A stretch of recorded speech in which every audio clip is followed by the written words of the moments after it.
साथियों, आज हम अपने फैक्चुअल शो में बात करने वाले हैं स्वीडन की उस घटना के बारे में जिसने सारी दुनिया में खलबली मचा कर रख दी, खास करके मुस्लिम देशों के। स्वीडन में बकरा ईद के दिन यानी कि 28 जून को वहाँ की मेन मस्जिद के सामने एक व्यक्ति ने मुसलमानों की सबसे पवित्र ग्रंथ, जिसको वो खुदा की किताब बोलते हैं, कुरान पाक को जला दिया। और इसकी इजाज़त वहाँ के प्रशासन ने ही इसको दी।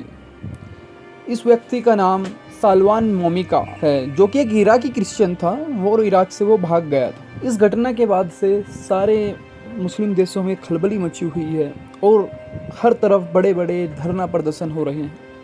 इन प्रदर्शनों में एक सवाल ये भी उठ रहा है कि क्या अभिव्यक्ति की आज़ादी, फ्रीडम ऑफ स्पीच, अनरिस्ट्रिक्टेड और एब्सोल्यूट है, या फिर जैसे हिंदुस्तान के संविधान में है कि फ्रीडम ऑफ स्पीच लिमिटेड है। जब ये दूसरों के राइट्स में इंटरफेयर करने लगे तो वहाँ पर फ्रीडम ऑफ स्पीच को ख़त्म कर दिया जाता है। स्वीडन में हुई इस घटना ने पश्चिमी देशों का, खास करके स्वीडन का इस्लामोफोबिक रवैया फिर से एक बार दुनिया के सामने रखा और दुनिया के सामने ये सवाल रखा कि क्या पश्चिमी देश सच में इतनी तरक्की कर चुके हैं जितना वो बताते हैं? क्या उनके दिलों में सच में इतना आदर दूसरे लोगों के लिए है जितना वो दिखाते हैं? क्या वो दूसरों की भावनाओं का उतना सम्मान सच में करते हैं जितना वो दिखाते हैं, या ये सब महज एक दिखावा है?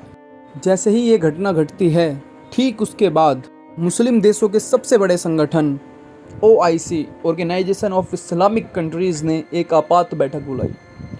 इस बैठक में स्वीडन के खिलाफ सख्त से सख्त रवैया इस्तेमाल किया गया। OIC ने बयान जारी करते हुए कहा कि स्वीडन को इन हरकतों से बाज आना चाहिए और उसको दूसरे मज़हबों, खासकर इस्लाम को इज़्ज़त की नज़रों से देखना चाहिए और इस तरह के विरोध प्रदर्शनों की इजाज़त बिल्कुल नहीं देनी चाहिए जिसमें कि इस्लामिक किताब को जलाया जाए।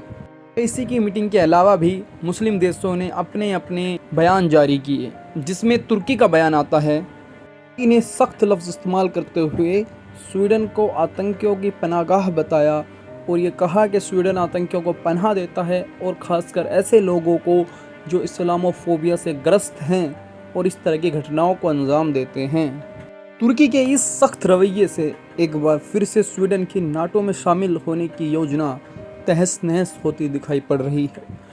स्वीडन जब से रसिया यूक्रेन वार छिड़ा है तब नाटो की सदस्यता पाने की कोशिश कर रहा है, मगर उसकी इन हरकतों, उसके इस्लामोफोबिक रवैये की वजह से तुर्की इसमें डंगा लगाता आया है।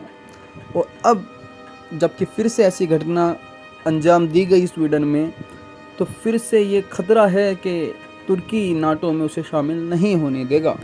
वहीं ईरान ने अपना कोई भी डिप्लोमेट स्वीडन भेजने से इनकार कर दिया है और दूसरी तरफ मोरक्को ने अपना राजदूत वहां से वापस बुला लिया है। अगर हम बात करें पाकिस्तान की, तो पाकिस्तान ने एक संयुक्त सत्र बुलाया और अपनी सभी पॉलिटिकल पार्टियों से ये अनुरोध किया शाहबाज सरकार ने कि इसके खिलाफ एकजुट हों और विरोध प्रदर्शन करें 7 जुलाई को। अब इन सब विरोध प्रदर्शनों के बाद स्वीडन गवर्नमेंट की तरफ से बयान आता है जिसमें वो मानते हैं कि ये एक इस्लामोफोबिक घटना है और वे ये भी कहते हैं कि ये घटना किसी भी तरह से स्वीडन गवर्नमेंट की विचारधारा को रिप्रेजेंट नहीं करती है। स्वीडिश गवर्नमेंट इस विचारधारा के समर्थन में नहीं है।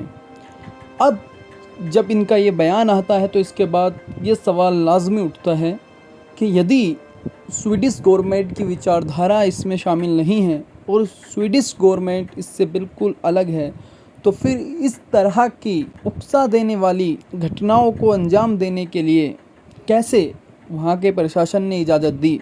आगे के अपडेट्स के लिए हमारे साथ बने रहिए। जल्दी आपके बीच में फिर से हाज़िरी देंगे।